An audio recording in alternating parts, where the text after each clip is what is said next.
Hey folks, it's Ben at the Sawtooth Avalanche Center. Brooke and I are out here in the 4th of July Creek drainage in the White Cloud Mountains. This is in our Galena summit and Eastern Mountain Zone.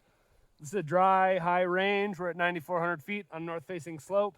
And you can see the snowpack here has remained fairly thin. We've got our old weak sugary snow from December, this weak layer that formed or got buried right at the beginning of February, and then this snow from the last several weeks. A little bit of fluffy powder on top. These slabs here and this weak layer remain our primary concern in this zone here. Behind me here, I've isolated a block of snow here. We're going to do a non-standard stability test on this. We'll run my saw along this weak layer, see how far we have to go before we get it to collapse.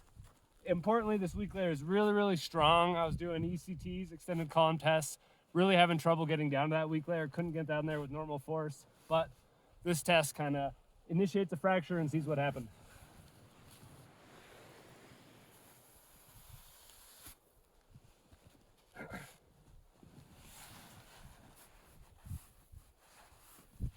So the story here is we've got this really dense slab armoring the weak snow underneath.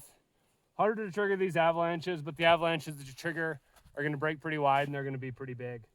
Going forward, as we're watching this likelihood of human trigger decreasing, we know that there are places where you really are most likely to get into trouble. These are steep, rocky, alpine areas, these windswept areas, areas where this slab has become thinner. You can punch through it more with your weight and get to this weaker snow underneath. So keep that in mind when you're moving through the mountains. Have fun out there. Enjoy the sun.